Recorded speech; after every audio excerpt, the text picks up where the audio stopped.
GTPL Gujarati. નમસ્કાર દર્શક મિત્રો, હું છું ગ્લોબલ એસ્ટ્રોગુરુ ડૉક્ટર પંકજ નાગર.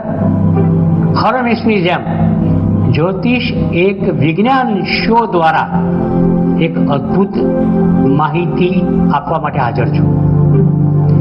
તારીખ 15 જૂનથી 16 જુલાઈ દરમિયાન બ્રહ્માંડના અતિ પવિત્ર ગ્રહો પ્રભુ સૂર્યદેવ અને આચાર્ય ગુરુ મહારાજ બંનેની યુતિ મિથુન રાશિમાં જવા થઈ રહી છે.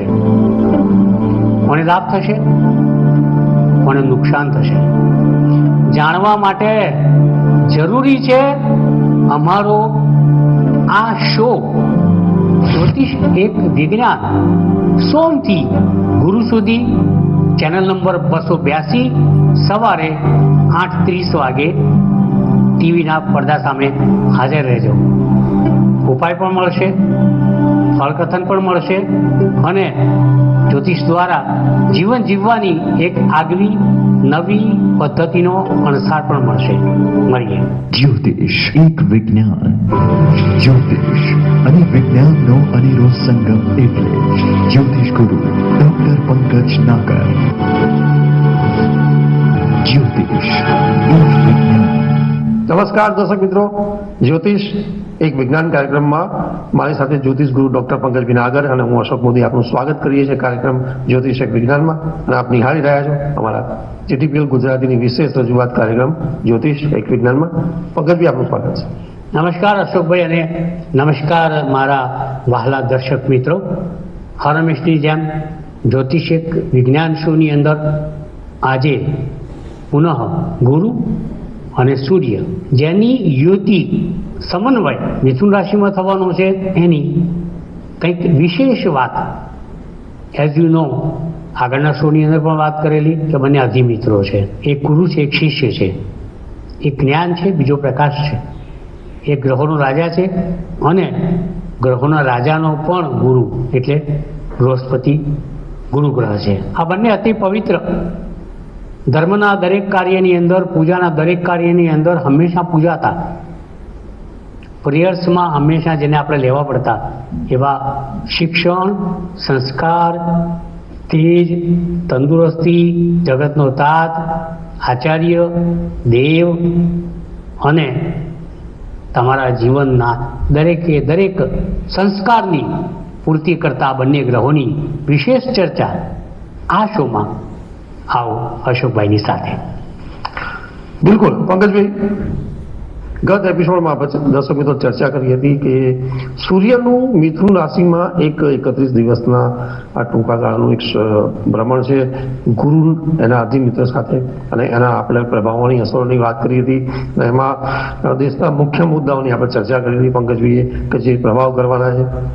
પણ દર્શક મિત્રો આજે જે ઇંતજારી છે રાશિ જાતકોમાં કે એવા રાશિ જાતકોની વાત કરીશું કે જે લોકોને ફાયદો છે, ક્યાંક નુકસાન છે, કઈ બાબતો છે, એ બધા ઉપાયો શું કરવાના છે એની ચર્ચા કરીશું પંકજભાઈ સાથે. પંકજભાઈ, 15મી જૂનથી સૂર્યના આ મિથુન રાશિમાં ભ્રમણને આપણે કઈ રીતે જોઈએ છીએ રાશિ જાતકો માટે, અને એમાં રાશિ જાતકોમાં જે દર્શક મિત્રોનો ઇન્ટરેસ્ટ છે કે કઈ રાશિઓને ફાયદો થશે, પહેલા એની વાત કરીએ. તો કઈ રાશિ આને ફાયદો કરશે? ચોક્કસપણે આપણે રાશિ ચક્રની 12 રાશિ છે ટોટલ, બરોબર. મિથુન રાશિમાં ગુરુ મહારાજ અને સૂર્યદેવ બંને અધિમિત્ર યોગ સર્જાવાનો છે. સૌથી મોટી વસ્તુ એ છે કે ભાઈ પ્રથમ મારે નામ લેવું હોય તો મિથુન રાશિનું લેવું પડે, કારણ કે મિથુન રાશિની અંદર તો યુતિ છે. બરાબર. એટલે મિથુન રાશિના જાતકોનો તો બક્કા તબિયતમાં સુધારો, આર્થિક સમસ્યાઓનું નિવારણ અને નિરાકરણ, પ્રેમ સંબંધો એમાં પણ પ્રગતિ, ઉન્નતિ, કુટુંબમાં સંપ, અને સૌથી મોટી વાત એ છે કે તમારે મિથુન રાશિના જાતકો કોઈ પણ ધાર્મિક કાર્ય કરવું હોય તો ચોક્કસપણે આ 15 જૂનથી 16 જુલાઈની વચ્ચે કરી શકાય. કોઈ યજ્ઞ કરવો હોય, કથા વાર્તા કરવી હોય, ધર્મસ્થળની મુલાકાત લેવી હોય, ધાર્મિક સ્થળે જઈ અને તમારે પોતાનું ધર્મ કાર્ય પૂર્ણ કરવું હોય તો મિથુન રાશિના જાતકો તમારા માટે આ સારું છે. મિથુન રાશિના જાતકો, તમને જો કોઈ રોગ થયો હોય અને ખાસ કરીને મસ્તકથી ઉપરના ભાગનો, તો પણ તમને રાહત છે. સ્વભાવમાં સુધારો આવશે. રિસેન્ટમેન્ટ પૂર્વગ્રહ થોડોક ઘટશે. રોગમાં ઘટાડો થશે. વિચારો સારા થશે. પોઝિટિવિટી વધશે. આજ ગુરુ અને સૂર્યની યુતિ ગુરુના પંચમ ભાવથી પાંચમા ભાવે આ દ્રષ્ટિ કરશે તમારી રાશિથી. આથી તમને સંતાન, શેર, સટ્ટો એવા અસંખ્ય લાભ તમને થશે. એજ્યુકેશન ક્ષેત્રે પણ મિથુન રાશિના જાતકોને ફાયદો થશે. સંતાનથી સમાચાર સારા મળશે. આ જ યુતિ, કારણ કે ગુરુની નવમી દ્રષ્ટિ આવશે એટલે સૂર્યની સાથે જોડાય, ભાગ્યમાં વૃદ્ધિ કરશે. લાંબી ધર્મયાત્રાઓ, દરિયાઈ મુસાફરીઓ, વિઝા, પાસપોર્ટ, એના અટકેલા કામ, વિદેશ જવાની વાતો અને ભાગ્યના દરવાજા ખુલવાની પૂર્ણ તક. સાથે સાથે આ યુતિ તમારા સપ્તમ ભાવ ઉપર પણ દ્રષ્ટિ કરશે. પતિ પત્ની વચ્ચે સુમેળ અને ભાગીદારીથી લાભ એ મિથુન રાશિ માટેનું એક શ્રેષ્ઠ બળ છે. અશોક, કોઈ બીજી વાત કરીએ હવે કે તુલા રાશિના જાતકોને પણ આ યુતિ ફાયદો કરશે. કેમ? જેટલી પણ વાયુ તત્વની રાશિઓ છે એ લોકોને ફાયદો છે. વ્રત અક્ષરધારી જાતકો, તમારે લેશ માત્ર ચિંતા કરવાની જરૂર નથી. કારણ કે તુલા રાશિને તમે કેન્દ્રમાં મૂકો કે મિથુન રાશિમાં ફરતા ગુરુ સૂર્યને કેન્દ્રમાં રાખો તો એ તમારા પંચમ ભાવ એટલે કે તુલા રાશિ ઉપર એની દ્રષ્ટિ આવવાની. કારણ કે નવમ પંચમ રાશિ મિથુન રાશિથી તુલા રાશિ થાય.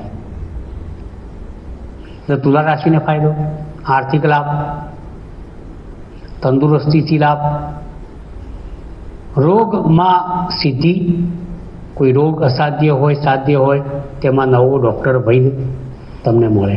લાંબા ગાળાના કરેલા રોકાણો, શેર બજાર, સટ્ટો અને ફંડ બજારની અંદર રોકેલા નાણાંનું વળતર, અગર તો રોકો તો ભવિષ્યમાં ફાયદો. તુલા રાશિના જાતકો, તમારા પણ અટકેલા કામ પૂર્ણ થશે. પ્રેમ વિવાહના કાર્ય હોય, સગાઈના કાર્ય હોય તો અવશ્યપણે લાભ થશે. ઈષ્ટદેવની ભક્તિ તમને ફળશે. ત્રીજી રાશિ વાયુ તત્વની, અશોકભાઈ, કુંભ રાશિ. કુંભ રાશિના જાતકો માટે આ મિથુન રાશિમાં સૂર્ય અને ગુરુની યુતિ નવમી દ્રષ્ટિથી એ જોશે, ભાગ્યસ્થાનને જોશે. કારણ કે મિથુન લગ્ન કે મિથુન રાશિના ચંદ્રને તમે કેન્દ્રમાં મૂકો અને ત્યાંથી તમે સૂર્ય ગુરુની યુતિની દ્રષ્ટિ માંડો તો એ ભાગ્યસ્થાન ઉપર કોણ આવશે? રાશિ કુંભ રાશિ. કુંભ રાશિનું ભાગ્ય ખીલશે, નવી તક મળશે. વિઝા, પાસપોર્ટ, ધર્મ, મુસાફરીઓ, લાંબી મુસાફરીઓ, વાયુ મુસાફરીઓ અવશ્યપણે ફળશે. અટકેલા નાણાં પાછા આવશે. ઉધાર આપેલા નાણાં પાછા આવશે. આ વાત સુનિશ્ચિત છે. આર્થિક સ્થિતિમાં સુધારો થશે. મિત્ર મંડળથી ફાયદો થશે. અણધાર્યા લાભ મળશે. તો આ વાત થઈ આપણે રાશિ મુજબ વાયુ તત્વની રાશિઓ છે. બિલકુલ. કઈ? મિથુન, કચ્છ ગ અક્ષરધારી, તુલા, રત અક્ષરધારી, કુંભ ગ સ શ અક્ષરધારી. આ ત્રણ વાયુ તત્વની રાશિઓ છે. હવે આપણે અશોકભાઈ આગળ વાત કરીએ. બિલકુલ.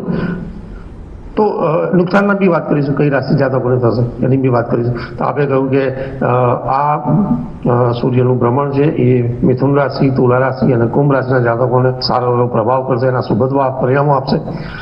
પણ નુકસાનની થોડી વાત કરીએ, અથવા તો કોઈ કદાચ જોવાનું છે કે ભાઈ એ લોકોના માટે ચિંતા બનશે, તો એવા કયા રાશિ જાતકો? ખાસ કરીને મારા ધ્યાનમાં ચારેક રાશિ એવી આવે છે કે જેના વિશે આપણે વિચાર કરવો પડે. એક તો જળ તત્વની જે રાશિ છે એ કર્ક, વૃશ્ચિક, મીન રાશિ.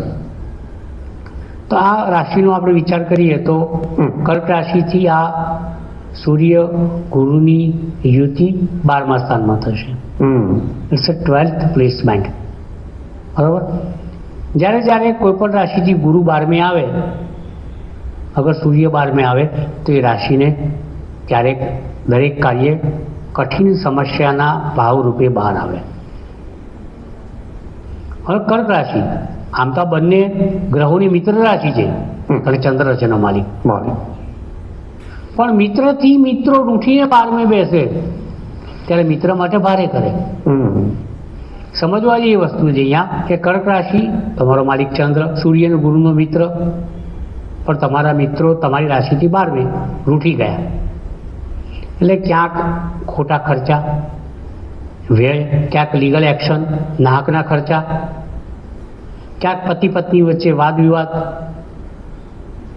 ન ગમતી વાતો, ક્યારેક કાકા કાકી તરફથી તમને પ્રોબ્લેમ થઈ શકે, એટલે પિતાના ભાઈ અને એના વાઈફ તરફથી પણ તમને પ્રોબ્લેમ થઈ શકે છે.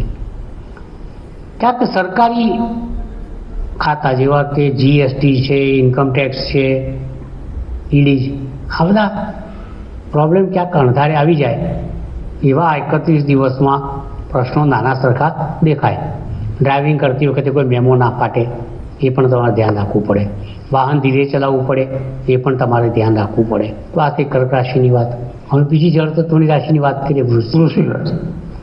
વૃશ્ચિક રાશિથી આ ભ્રમણ 8મા સ્થાનમાં થશે. હવે રાશિથી ગુરુ 8મે જાય, ગુરુ જીવ છે, સૂર્ય 8મે જાય, સૂર્ય ઓક્સિજન છે, પ્રકાશ છે, આ બંનેની યુતિ વૃશ્ચિક રાશિથી 8મા સ્થાનમાં. અહીં વળી પુનઃ જો વાત કરું તમને, હા યાર, વૃશ્ચિક રાશિનો માલિક જે મંગળ છે એ સૂર્ય અને ગુરુનો પરમ મિત્ર છે, પણ વળી પાછું મિત્રો રૂઠે એટલે 8મા ભાવમાં ગયા. અગર તો 8મા ભાવમાં ગયા એટલે મિત્રો રૂઠ્યા કહેવાય. તો વૃશ્ચિક રાશિના માલિક મંગળને, વૃશ્ચિક રાશિને આ બંનેની યુતિ 8મા ભાવમાં જતા નુકસાન કરે. ક્યાં નુકસાન કરે? હરસ, મસા, પાઇલ્સ, અણધારી ધન મળવાનું એમાં ક્યાંક રૂકાવટ આવે. ગુરુ જીવ છે, સૂર્ય ઓક્સિજન છે, ક્યાંક માંદગી બી આવે. તમને આમ ક્યારેક ભય લાગે, ક્યારેક ગુપ્ત રોગો થાય, કબજિયાત, હરસ, મસાની પીડા થાય. આ ઘણી બધી બાબતો આની અંદર બની શકે છે. વળી પાછું 8મું સ્થાન તમારા માટે એટલે કે વૃશ્ચિક રાશિના જાતકો માટે તમારા જીવનસાથીના ધનનું, વાણીનું અને કુટુંબનું સ્થાન છે. ત્યાં આપણે ક્યાંક ગડબડ થાય એટલે વૃશ્ચિક રાશિના જાતકો તમારે સાવધાન રહેવું પડે. ત્રીજી રાશિ મીન આવે. મીન રાશિના જાતકો તમારે પણ થોડુંક ચેતતા રહેવાની જરૂર તો ખરી છે. કેમ? કારણ કે આમાં પ્રશ્ન ક્યાં ઉપસ્થિત થવાનું કે ચતુર્થ ભાવની અંદર કોઈ પણ એકાદ શુભ ગ્રહનું ભ્રમણ સારું કહી શકાય, પણ ગુરુનું ભ્રમણ મધ્યમ કહ્યું છે અને સૂર્યનું ભ્રમણ થોડું ક્રૂર કહ્યું છે. એટલે મીન રાશિના જાતકો તમારે પણ અહીં ચેતતા રહેવાની જરૂર તો ચોક્કસ છે. કારણ કે તમારી રાશિથી સુખ સ્થાનમાં ભ્રમણ ક્યાંક આ સૂર્ય ગુરુની યુતિ માતા માટે વેદનાકારક બની શકે, પીડાકારક બની શકે. ક્યારેક મકાન વાહનના પ્રશ્નોની અંદર પણ તમને નુકસાન કરી શકે. ક્યારેક કોઈ જમીનનો પેચીદો પ્રશ્ન હોય એમાં છેતરામણી થઈ શકે. હૃદયની તકલીફોથી ધ્યાન રાખવું પડશે. એસિડિટી, પેટના રોગોથી ધ્યાન રાખવું પડશે. બીપી, કોલેસ્ટ્રોલથી પણ ધ્યાન રાખવું પડશે. શુગરથી પણ ધ્યાન રાખવું પડશે. તો આ વાત થઈએ. હજુ પણ એક રાશિ ક્યાંક નેગેટિવિટીમાં આવે છે એની વાત કરી લઈએ કે મકર રાશિના જાતકો. મકર રાશિ નંબર 10 ખજ અક્ષરધારી જાતકોની વાત કરું છું કે ત્યાંથી આ ગુરુનું ભ્રમણ 6ઠા સ્થાનમાં થશે. સૂર્યનું ભ્રમણ 6ઠા સ્થાનમાં થશે. સૂર્ય ગુરુની યુતિ 6ઠા સ્થાનમાં બંનેને માફક ના આવે. સૂર્યને થોડી માફક આવે અને કે ઉપચય સ્થાન છે, પણ ગુરુ જોડાય એટલે ગુરુ શુભ ગ્રહ છે. મકર રાશિ શનિની રાશિ છે એટલે ગુરુને ગમે નહીં ત્યાં બિલકુલ. અને પાછો 6ઠા સ્થાનમાં આવે એટલે સૂર્ય ગુરુની યુતિ 6ઠા સ્થાનમાં મકર રાશિના જાતકો માટે કોઈ રોગનું નિર્માણ કરે. શત્રુઓ જાહેર અને અંગત. ક્યાંક રોગથી અસાધ્ય રોગ તરફ જઈ શકાય. પગને નુકસાન થઈ શકે, મોસાળ પક્ષથી નુકસાન થઈ શકે, દેવું વધી શકે, ચિંતા વધી શકે. આવી અસંખ્ય બાબતો છે. આપણે જો પોઝિટિવ રાશિની અંદર લીધી વાયુ તત્વની રાશિઓ મિથુન, તુલા, કુંભ. નેગેટિવ રાશિની અંદર આપણે જળ તત્વની રાશિ લીધી ને એક મકર રાશિ પણ લીધી, એટલે કર્ક, વૃશ્ચિક, મીન અને મકર. અને 4 રાશિને તો નુકસાન છે જ અને 3 રાશિને ફાયદો છે. હવે બાકીની જે રાશિઓ છે બધી, લાઈક અગ્નિ તત્વની રાશિ છે આપણે અશુભભાઈ, બરાબર, મેષ રાશિ છે, વૃશ્ચિક રાશિ. તેમને 3જા સ્થાનમાં આવશે. પછી સિંહ રાશિ છે, તેમને લાભ સ્થાનમાં આવશે. ધન રાશિ છે તો એમને 7મા સ્થાનમાં આવશે. એટલે એમના માટે આ વાતાવરણ પ્લસ માઇનસ જેવું, ક્યારેક ન્યુટ્રલ થતું હોય, ક્યારેક લાભ થાય, ક્યારેક નુકસાન થાય, એવું આપણને લાગ્યા કરે. બિલકુલ. બાકી પૃથ્વી તત્વની જે રાશિઓ છે એમાં વૃષભ રાશિ છે, કન્યા રાશિ છે, મકર રાશિને તો નુકસાન છે જ, કન્યા રાશિને મધ્યમ છે, તો વૃષભ રાશિને થોડુંક આર્થિક લાભ થાય એવા સંજોગો આવી શકે છે. કન્યા રાશિને ધંધા વ્યવસાયમાં ફાયદો થાય એવા બનાવો બની શકે છે, પિતાથી લાભ થાય એવા બનાવો બની શકે છે. કારણ શોના અંતમાં શું થાય, ઘણા લોકો આપણે યુટ્યુબ પર એને અપલોડ કરીએ ને તો કહેતા હોય કે પંકજભાઈ અમારી રાશિ તો આવી નહીં, હવે તમારી રાશિ આવી ગઈ. 12 રાશિનું અર્થઘટન આપણે ટૂંકું ટચ કરી નાખ્યું છે, બરોબર. હવે આગળ વધીએ. પરંતુ પંકજભાઈ તમે ખૂબ જ સુંદર ચર્ચા કરી કે સૂર્યનું આ જે ભ્રમણ છે મિથુન રાશિમાં એના પ્રભાવની વાત કરીએ તો જે ફાયદાની વાત કરી પંકજભાઈએ કે એમાં મિથુન છે, તુલા છે અને કુંભ રાશિના જાતકોને ખૂબ જ સારો એવું સુભદ્ર ફાયદો મળશે. મોરેવર કે જે બાબતોમાં રાશિમાં જોવાની ક્યાંક બાબત છે અથવા તો થોડી સાવચેતી રાખવાની બાબત છે, તો એમને જળ તત્વની રાશિના જાતકોની વાત કરી છે. ક્યાંક કર્ક છે, વૃશ્ચિક છે અને મીન રાશિ અને એક ચોથી રાશિ તમે મકર રાશિના જાતકોની પણ વાત કરી કે એ લોકોને ધ્યાન રાખવું પડશે. મોરેવર કે બાકીની જે અન્ય રાશિઓ છે એને ક્યાંક મિશ્ર ફળ રહેશે એવી પણ પંકજભાઈએ કહી દીધું. તો પંકજભાઈ આપણો વિશેષ આભાર. અને જે કાર્યક્રમમાં થોડો સમય છે મને એવું લાગે છે અંગ્રેજી તારીખો, હા, તો આપણે હરમેશ જે અંગ્રેજી તારીખોના જાતકોની પણ આપણે અલગ વાત કરતા હોઈએ, તો એ તો પહેલા એ જોઈએ કે કયા પીરિયડ્સના છે લોકો અંગ્રેજી તારીખના, અને એમના પણ ફાયદા નુકસાનની વાત કરી દઈએ. તો પહેલી વસ્તુ, મિથુન રાશિમાં ગુરુ ફરે એટલે એવા લોકોની કુંડળીની વાત કરું છું કે જેમની કુંડળીમાં મિથુન રાશિની અંદર સૂર્ય હોય, એટલે કે 3ના અંક આગળ જે લોકોની કુંડળીમાં સૂર્ય હોય, અગર તો એવા જાતકો કે જેમનો જન્મ 15 જૂનથી 15 જુલાઈ વચ્ચે થયો હોય, એવા જાતકોને આ મહિના દરમિયાન 3 મન ધનથી લાભ, દરેક કાર્ય પૂર્ણ, એવોર્ડ, રિવોર્ડ, લાભ, બખા, લહેર, જલસા. કોઈ પણ કાર્ય અધૂરું છે તો પૂર્ણ થશે. તો એવા જાતકો કે જેમની કુંડળીમાં સૂર્ય 9ના અંક આગળ હોય, 9